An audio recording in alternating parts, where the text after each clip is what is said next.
Mais ou menos um ano atrás eu tive a brilhante ideia de ler Naruto inteiro. Tudo isso para poder ter uma experiência nova com a obra e poder ter uma opinião mais bem embasada das principais críticas que fazem sobre Naruto. Até porque a última vez que eu tinha visto tinha sido lá em 2017, quando o anime acabou, e no máximo eu revi o clássico em 2019. Pois então, eu terminei e tenho várias opiniões bem controversas sobre. Só que para esse vídeo eu vou focar especificamente na Guerra Ninja, comentando sobre os principais pontos do arco e explicando como a Guerra Ninja é na verdade o arco, ou melhor, a saga mais subestimada de Naruto. Eu sou o Rick e seja bem-vindo a mais um vídeo que eu tenho certeza que muita gente vai discordar e eu não ligo.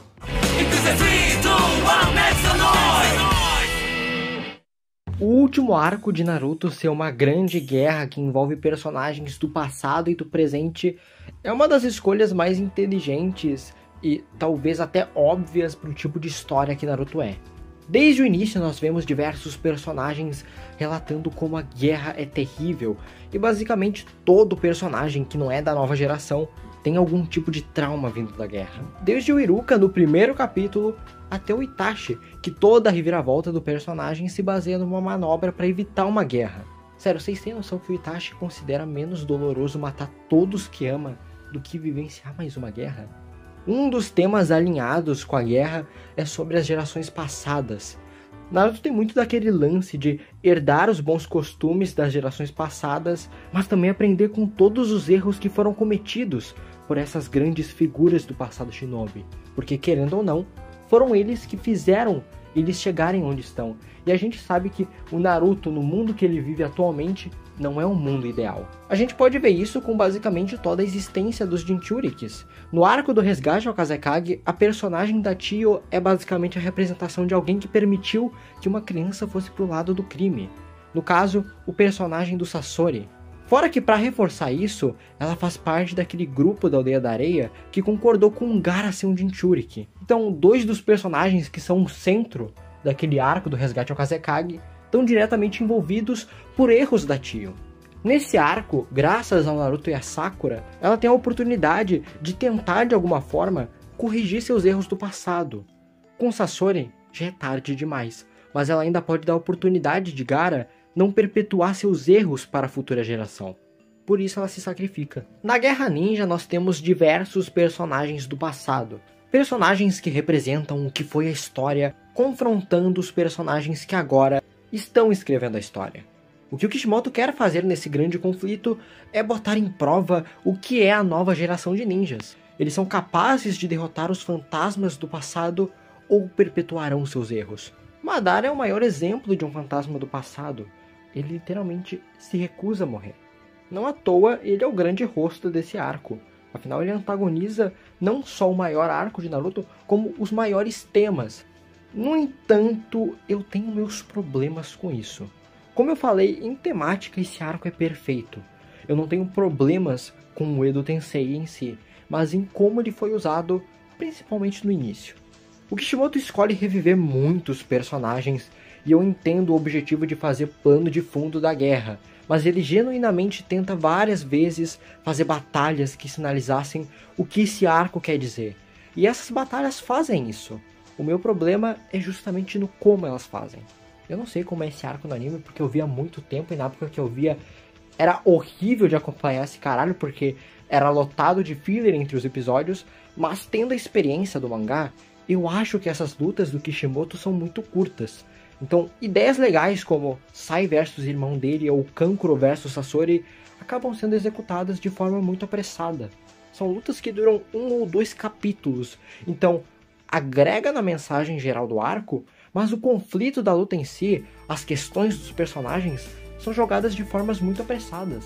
Sabe, é muito difícil de desenvolver uma boa batalha com bons temas, bons dramas, em 40 páginas, tá ligado? No próprio Naruto clássico, o Kishimoto faz arcos de batalhas consecutivas, como o resgate do Sasuke e a parte do torneio do Exame Chunin, e surpreendentemente, ele consegue fazer com que esses arcos tenham em sua maioria lutas interessantes. Mas a gente tem que lembrar que muita luta do Exame Chunin, por exemplo, não comunica com a grande mensagem de Naruto. Rock Lee vs Gaara é um perfeito exemplo disso.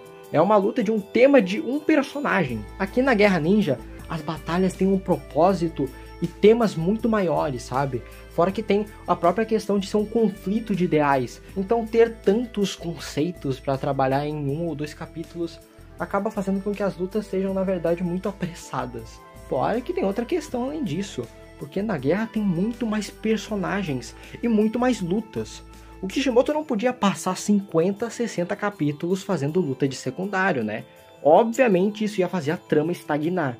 Então ele faz uma sequência de, sei lá, 7, 8 lutas curtas que sinceramente são um saco pra ler.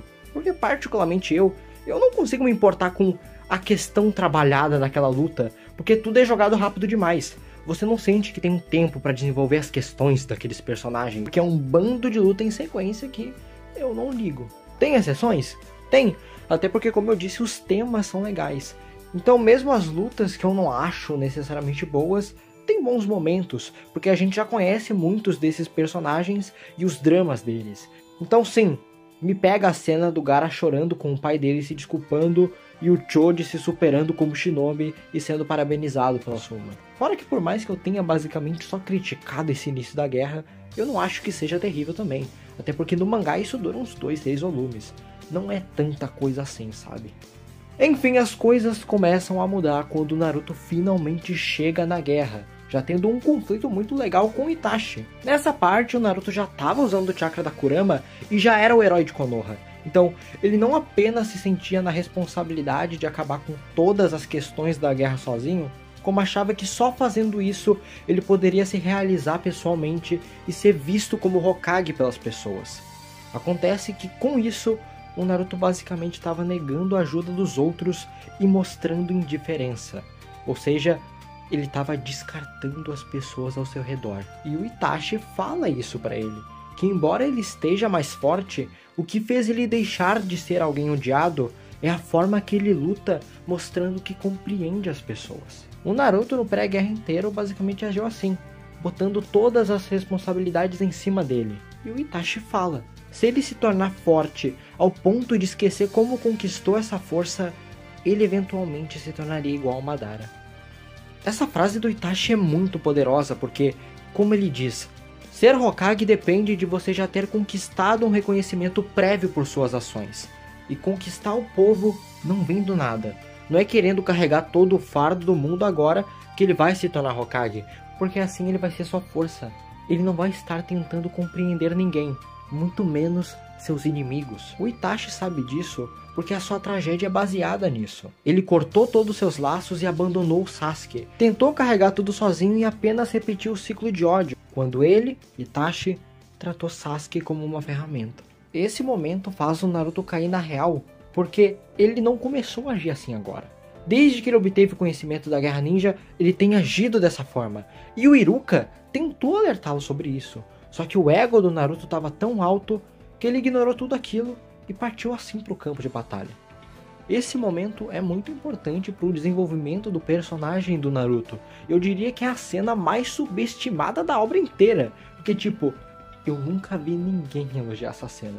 A partir daí eles se separam e o Itachi vai em busca de parar o Edo Tensei. E a gente tem a luta do Madara contra os Kages, que é uma das demonstrações de poderes mais brutais possíveis. Por mais que eles não tenham tanto destaque, eu gosto de como os Kages são trabalhados nesse arco, principalmente o Raikage, que já vem de uma construção de arcos anteriores. Ele é um bom exemplo de personagem que representava bem alguém do passado, que é ignorante e que aprende graças às novas gerações. Na verdade, o Onoki, por ser tão velho, talvez seja o maior exemplo desse tipo de personagem. No geral, eu até gostaria de ver mais dos Kages, mas eles acabam sendo surrados pelo Uchiha Madara. Inclusive, a Tsunade tem, na minha opinião, alguns dos melhores takes desse momento. Sério, mano, ela mita muito pra cima do Madara, mas é aquilo, né? É a virada pra mostrar que os antagonistas estão em outro patamar. Eu só acho meio bobo nenhum Kage morrer nessa brincadeira, mas é aquilo, né? Não é o primeiro nem mais absurdo momento de um shounen, onde um vilão desgraçado que mata todo mundo não mata personagens relevantes quando tem oportunidade. Então nós temos mais um grande momento de virada do personagem do Naruto, que é quando ele finalmente conquista a Kurama e com isso acaba conquistando também o Son Goku, que é a Biju de 4 caudas. O Naruto conquistar Kurama é um dos maiores feitos que ele poderia ter. Maior do que derrotar um inimigo poderoso é tornar a maldição de sua vida numa bênção. A Kurama até o arco de preparação para a guerra foi um recurso que apenas mostrava a fraqueza do Naruto. Afinal, ela fazia ele recorrer ao ódio e mostrava que talvez não houvesse caminho para a salvação através de acabar com o ciclo do ódio. Ela podia até não ser um antagonista direto para o Naruto, mas a Kurama sempre servia para fazê-lo questionar se as suas ideias são mesmo corretas. Afinal, foi por causa de ceder ao ódio que Naruto feriu Sakura e Jiraiya. Aqui ele torna essa parte mais profunda em seu interior, que representava o ódio, em uma bênção, em um poder que na Guerra Ninja seria usado para proteger os outros. Ele literalmente envolve uma parte dos poderes da raposa em cada ninja aliado, e isso é uma prova que Naruto cresceu como pessoa, porque diferente de antes que ele queria usar todo esse poder para ele mesmo acabar com tudo sozinho, agora ele dá um pouco de si mesmo para cada um dos companheiros ajudá-lo a acabar com o inimigo maior, que no caso seria a Jubi. Naruto só foi capaz de fazer isso porque agora ele também buscou compreender a Kurama, que era muito mais que uma arma de Konoha e muito mais que uma maldição. É esse um dos grandes feitos do Naruto na obra inteira, e que demonstra pra gente melhor do que nunca que ele pode sim ser um Hokage. Depois que o Itachi mostra a verdade por trás do incidente do massacre do clã Uchiha pro Sasuke, dessa vez, com a sua visão, o Sasuke, que estava determinado nesse ponto a destruir Konoha, entra em vários dilemas morais que envolvem desde o papel de um Hokage até o motivo da sua existência. Essa parte da guerra é muito importante porque serve para ser uma transição tanto para o Naruto quanto para o Sasuke, afinal as decisões que eles vão tomar aqui vão desencadear o confronto final do mangá. E agora, Sasuke decide ouvir o que é ser um shinobi de acordo com o maior shinobi de todos, Hashirama. A luta do Naruto, Gai e Kakashi contra o Tobi é uma das minhas favoritas de Naruto inteiro. Ela é em volta de todo aquele drama um tanto quanto óbvio da identidade do Tobi, que te deixa cada vez mais empolgado para ver como vão se revelar os fatos. A cena que o Naruto quebra a máscara faz uma alusão à cena que ele quebra a máscara do Haku lá no clássico. Aliás, a frase que o Naruto diz quando quebra a máscara é a mesma frase do capítulo onde o Tobi aparece pela primeira vez na obra. Kishimoto gênio, foda-se, pau no cu do Eiichiro Oda. O capítulo 599 de Naruto é um capítulo que basicamente não tem diálogos e ele é um grande resumo da história do Obito antes dos acontecimentos do Kakashi Gaiden, mostrando as inseguranças do Obito sobre o seu rival. E mesmo sem diálogos, ele apresenta claramente as fraquezas do personagem e toda aquela necessidade dele de fazer a Rin notá-lo. Esse capítulo recobra muito dos paralelos do Obito com o nosso protagonista, afinal, de todos os antagonistas da obra, Obito é de longe o mais semelhante com Naruto, só que também é o que mais vai contra suas ideias. O background do Obito, pra mim, é um dos mais interessantes de Naruto.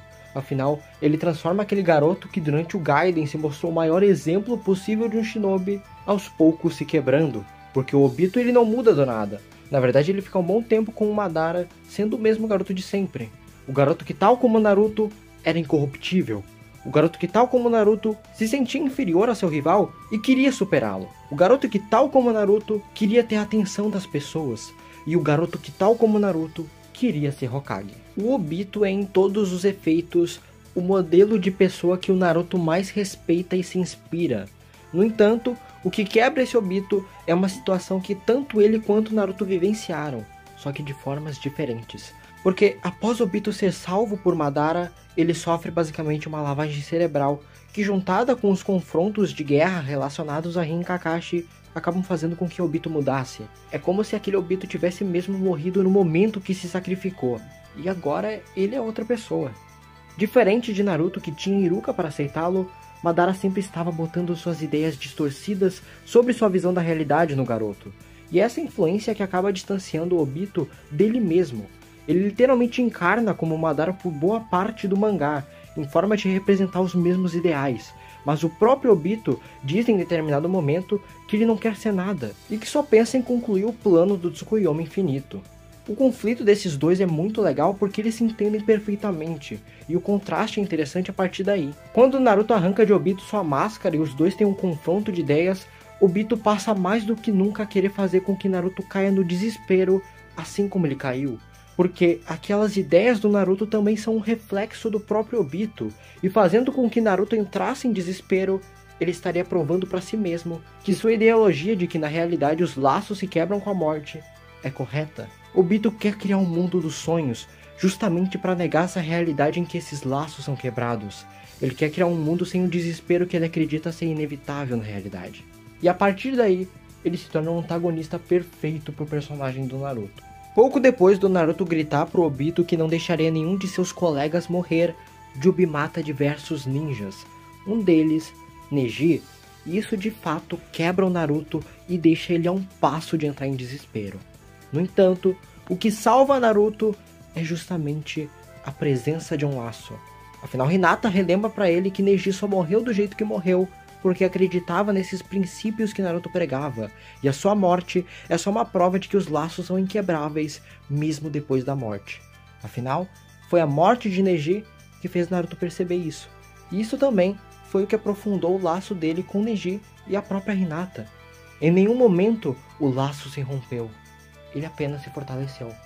E é aí que Naruto passa seu poder para cada um que está ao seu lado, sinalizando de forma mais forte do que nunca que seu maior poder são os laços. Naruto agora está mais forte do que nunca, porque tem certeza que está carregando os princípios de Neji dentro de si. E é assim, com a Aliança Shinobi, que Naruto consegue vencer Obito.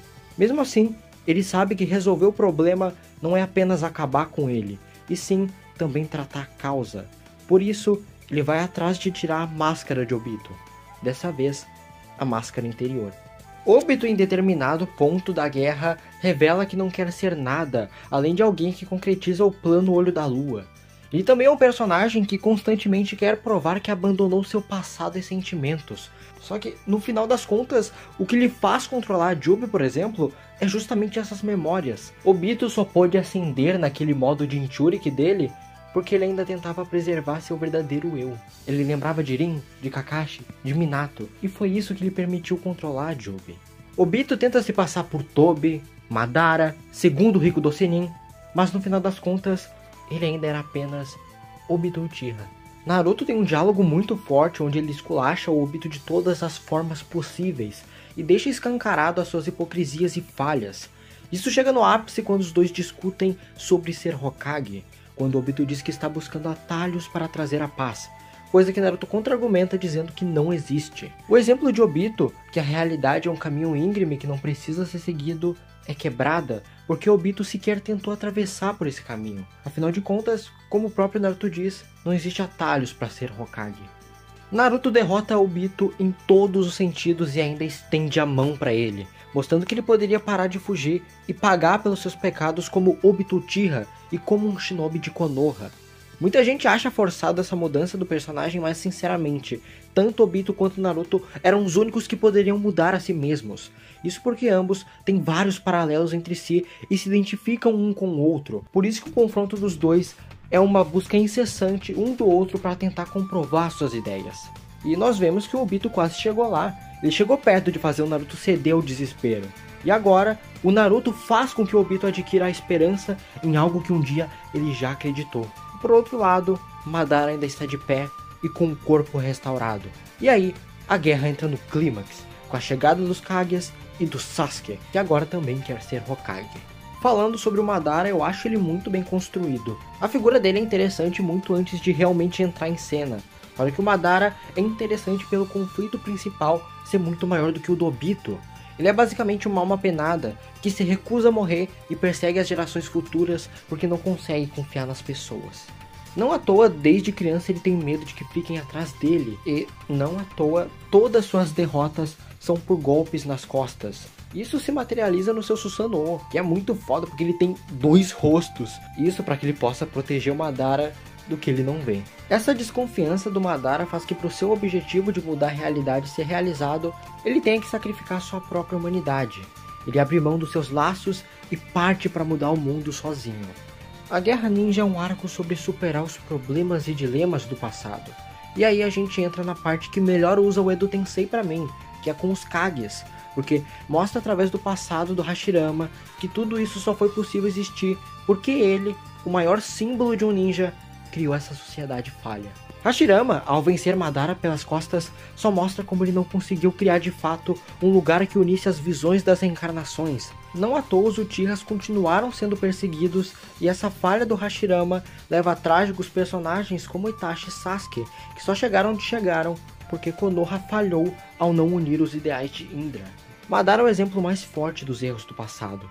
Ele é alguém que se recusa a morrer, se recusa a compartilhar laços e se recusa a aceitar que as pessoas podem evoluir ao longo das gerações, coisa que o Naruto representa. Madara representa nada mais que uma sequência de erros do passado, passado esse que Naruto entendeu e busca superar. Uma das grandes lições de Naruto é sobre como os erros do passado podem ensinar as novas gerações. Por isso temos tantos personagens que confiam seus legados para os mais novos. Naruto e Sasuke são a maior representação de aprender com o passado para não repetir os mesmos erros, e por isso eles têm um conflito central contra Madara, que é a personificação desses erros. A virada da batalha ocorre quando Naruto e Sasuke morrem e encontram o Sábio dos Seis Caminhos, um dos momentos mais polêmicos de Naruto inteiro por envolver o conceito de reencarnação e destino. Muita gente invalida que Naruto se contradiz nesse ponto da história, com Naruto, um garoto que era para ser um Zé Ninguém, sendo a reencarnação do filho do Hagoromo.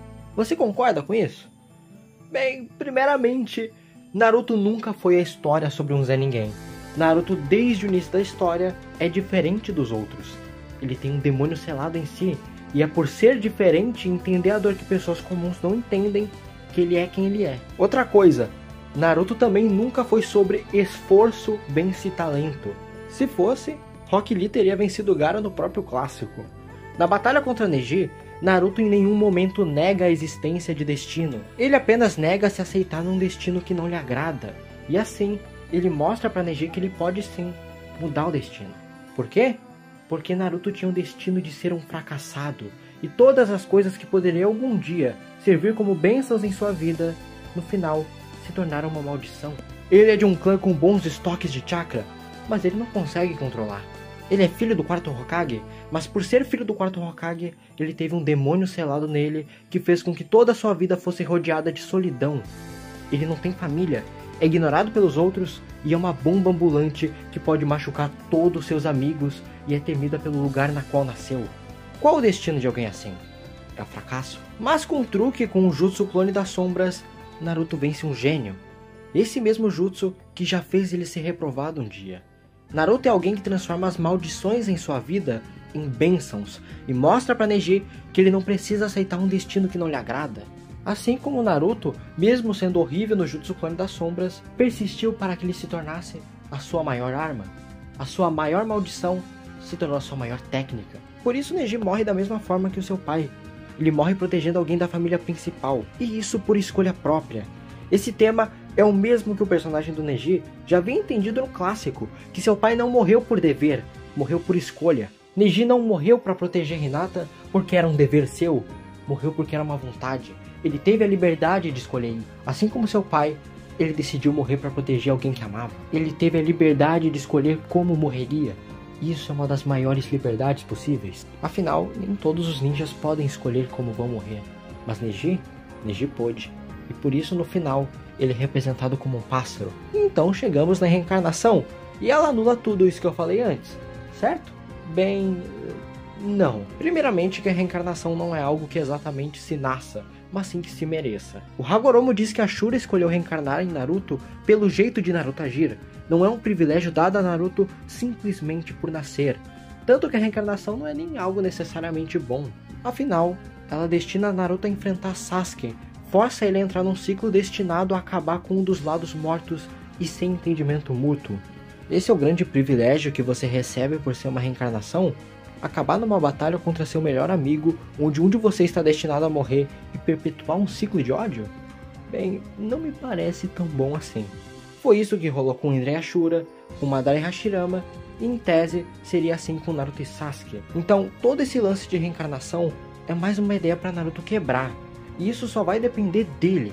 Caso Naruto falhe, o ciclo se repete, e no final da história, ele não vai conseguir realizar um dos seus maiores sonhos. Muita gente diz que essas ideias são mal construídas no mangá, mas desde o fim do clássico, com Naruto perdendo e Kakashi no fim falando que o ciclo vai se repetir, dá pra ter uma ideia clara que Hashirama e Madara eram paralelos com o conflito de Naruto e Sasuke, e isso só ganha mais forças ao longo do Shippuden. Destino também é muito presente desde o arco do Pen, com o Jiraiya buscando o ninja da profecia, e isso são pelo menos 300 capítulos antes do que está sendo concluído aqui. Essa temática de destino e reencarnação é sim coerente com o que a história quer dizer, principalmente se levarmos em conta o Shippuden.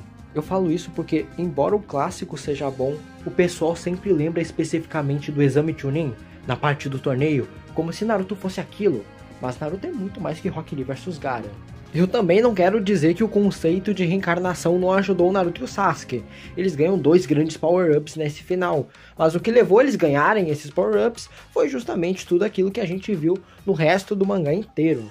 Foi justamente todo o caminho que eles trilharam que tornou eles dignos de serem as reencarnações. Eu não sou fã desse tipo de power-up que é simplesmente entregue aos protagonistas, mas conceitualmente falando, o Naruto e o Sasuke receberem esses power-ups do Hagoromo representa que, diferente do passado, onde apenas um dos lados da reencarnação se favoreceu, aqui o Hagoromo deixa ambos em pé de igualdade. Claro que no final que a gente vai ver eles sendo fodões, mas a temática é interessante.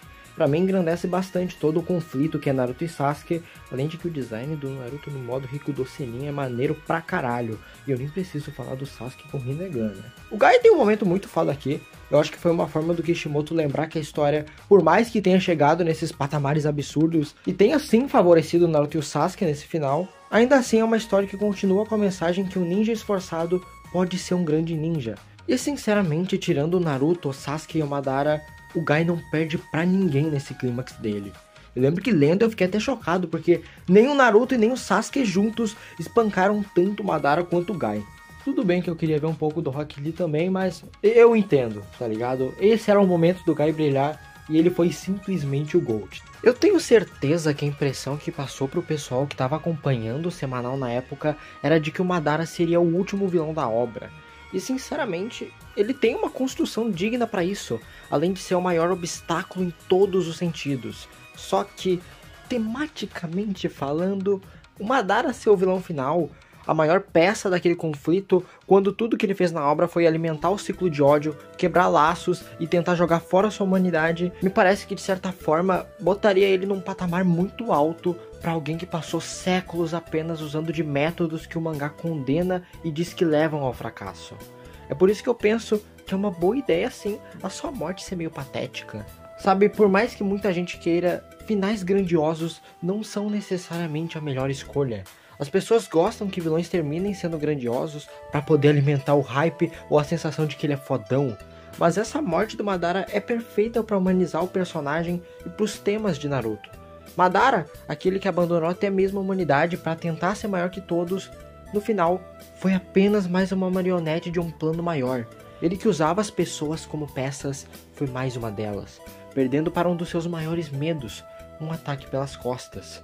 Esse medo que ele demonstra ter desde a infância, e o medo que também reflete em Madara a sua humanidade. Apesar de ter o poder do sábio dos 6 caminhos, de ter superado a expectativa de vida e conseguido ter botado o caos no mundo shinobi, Madara ainda assim não conseguiu se desvincular da humanidade que ele tentou até o último momento negar. Eu gosto do personagem do Madara, eu acho legal como ele não teve uma redenção como o Obito teve, e pra mim esse final abrupto foi a maneira certa de encerrar o personagem. Pra mim não tira nada do que foi o Madara e só acrescenta. Agora, o que a morte do Madara vem a levar, que é o maior problema. O twist do Zetsu eu não acho ruim em si. O meu problema mesmo é com a Kaguya. Tematicamente falando, ela faz parte de uma sequência de vilões do Shippuden que se complementam. O Pen, que quer ensinar a dor pro mundo para acabar com as guerras. O Obito, que quer impedir que as pessoas tenham que sentir essa dor. E o Madara vem meio que sendo a persona que representa todo esse plano. Não à toa ele diz pro Obito que quem concorda com o plano também seria Madara. Então ele se considera mais que o protagonista desse plano. Madara seria a personificação de todas essas ideias. No entanto, a gente vê que no final ele não era essa pessoa. Agora, no final do Shippuden, a gente tem a Kaguya, que é a verdadeira entidade que pode protagonizar esse mundo sem dor. Afinal, ela tá livre de qualquer conceito estabelecido pelos outros personagens. Afinal, ela é meio que um alien, né? A figura da Kaguya já existia sim em Naruto, mas o meu problema com ela não é a existência da personagem, mas sim ela ser o grande vilão de tudo isso. Tipo, como eu disse, em temática ela faz sentido, mas cadê a construção pra isso, tá ligado? A Kaguya é uma virada com um peso muito grande, pra no final das contas ela ser uma personagem que até então a gente só sabia da existência por causa que tinha meia dúzia de balões de fala falando: olha só, existe uma deusa chamada Kaguya. Caralho, mano. Quem diria que ela vai ser a grande vilã de Naruto, né? Eu gosto da ideia da personagem dela ser a maior entidade do mangá, que por causa dos conflitos perdeu a fé na humanidade e foi corrompida pelo poder.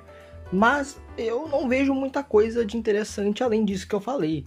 Ela é uma evolução do que foi o Madara como vilão, mas de resto ela não agrega tanto assim pro mangá, porque todos esses temas dela de usar ninjas como ferramenta, de querer, oh meu Deus, o plano do Tsukuyomi Infinito, porque todos esses temas dela já existiam em outros personagens, e eu acho que aqui com ela é pior. Fora que, tipo, ela é a grande Kaguya que tem o Byakugan original e é pega por um ataque surpresa qualquer do Naruto. Sabe, a Kaguya é sem graça. O Madara tem uma das construções de vilão mais bem elaboradas de Shonen, na minha opinião. A figura dele é muito bem trabalhada, muito antes de você ver ele agir por conta própria. O Obito como Madara falso é um puto exemplo disso. O Pen é a cabeça por trás da organização mais emblemática do mangá e que aparece desde o clássico. Ou seja, cada passo da organização era um passo do Pen. O Tobi tem muitos mistérios acerca dele, e as diversas entidades incorporadas por ele até que se revele Obito são muito enigmáticas e bem concebidas. Sabe, quando eu tava lendo o mangá, eu sentia que a Kaguya era apenas uma versão simplificada dos problemas que o mangá já tinha debatido antes, porque o que a Kaguya tem de grande é ser a maior representação de poder do mundo shinobi e que vai contra todos os ideais de humanidade, laços, dor e sobre encarar ninjas como ferramentas. No entanto, para mim, esses temas já estavam muito bem elaborados e desenvolvidos nesses outros personagens que eu citei. Então a Kaguya acaba sendo só uma versão piorada deles, na minha opinião. Então, vendo a Kaguya agir, tem coisas interessantes, tem conceitos novos legais, mas é tudo muito superficial, tá ligado? Tipo, eu não sei quem é a personagem da Kaguya de verdade, já que ela mal esboça sentimentos, sabe? Tem uma cena dela chorando aqui, uma fala dela indicando ódio ali, mas nada muito além disso. Pelo menos no mangá, né? Eu não sei se o anime mudou muito isso, adicionou mais na personagem, mas tendo a perspectiva de alguém que lê o mangá, ela é uma personagem que é muito esquecível para um vilão final. E eu acredito que se a Kaguya tivesse algum conflito mais pessoal, ela pudesse adicionar mais nos temas do mangá. E o Kishimoto até toca um pouco nisso, sabe? Como eu disse, a cena dela chorando ali, tem alguns diálogos um pouco mais pessoais dela, mas é muito pouco, tá ligado? Ela é a vilã final de um mangá de 700 capítulos, de 72 volumes, tá ligado? Ela não pode ser tão básica assim. Fora isso, a forma que o Zetsu meio que vira aquele por trás de tudo e a vontade de Kaguya é uma decisão meio paia, na minha opinião. O Kishimoto deixa uma dica sobre isso na batalha do Hashirama contra o Madara no passado, mas não tem nada muito além disso. É uma reviravolta muito grande pra algo que foi tão mal preparado, tá ligado? Então dá essa sensação de ser só raso, tirado da bunda, e pra mim é isso que faz essa reta final do mangá ser sim ruim. Eu também discordo que seja um dos piores finais de todos os tempos, até porque vem Naruto vs Sasuke depois, e Naruto vs Sasuke é muito bom. E sinceramente a luta em si é divertida de ler. Eu gosto das estratégias e os simbolismos, como eu disse, são bem legais. O Naruto e o Sasuke se unindo e o painel da derrota da Kaguya é simplesmente hype puro. Só que mesmo eu achando visualmente muito legal, não dá pra negar que é sim uma batalha final de guerra bem abaixo. A Guerra Ninja pode não ter o melhor dos finais, mas eu sou um dos defensores de que esse arco tem muito do que há de melhor em Naruto. É o maior arco que o Kishimoto escreveu, então obviamente ele não é tão consistente, por exemplo, quanto o arco da invasão do Pen, que é muito elogiado e merecidamente. Se a gente for pegar um arco aqui e dizer qual mais redondinho, pra mim o do Pen ele se sai melhor porque a guerra tem sim problemas, principalmente no início e no fim. Só que eu falo com toda certeza que pra mim, esse arco também tem os melhores altos de Naruto inteiro. Obito e Madara são uma dupla de antagonistas sensacional. Eu gosto muito do uso do elenco nesse arco, apesar dos pesares. os Hokages revividos, os 5 Kages, Killer Bee, Itachi, Kabuto, Hinata, Gai, todos bons personagens e que agregam muito na guerra de suas próprias formas. Tem alguns bullshits, o Izanami, por exemplo, eu não sou tão fã, e eu acho que escaralha assim o nível de poder no final. Só que mesmo assim o Kishimoto consegue fazer lutas bem boladas, onde as estratégias conseguem ainda assim ser o grande charme de tudo aquilo. Inclusive eu recomendo muito vocês lerem esse arco no mangá. A leitura é muito dinâmica. O Kishimoto, embora dê umas osciladas, ele desenha bem demais e faz uns painéis sensacionais, principalmente nos últimos capítulos. No geral, a minha experiência com a guerra foi bem melhor do que eu esperava. Ela tá longe de ser esse arco que trai a proposta do mangá e que é enrolado. Talvez eu não tenha sido capaz de falar sobre tudo, até porque esse vídeo não é uma análise, mas ao mesmo tempo, também é um vídeo que eu quis abranger as coisas mais relevantes da guerra, e eu sei que tem algumas coisas que faltaram ou foram passadas por cima, mas eu sei que esses assuntos eu posso trabalhar em vídeos futuros, como todo o personagem do Sasuke e o backstory do Kabuto. Eu espero que tenham gostado do vídeo, deixa o like, se inscreve se você quer mais vídeo de Naruto ou de animes diferentes no canal. E é isso aí, eu sou o Rick e tenha um bom giorno.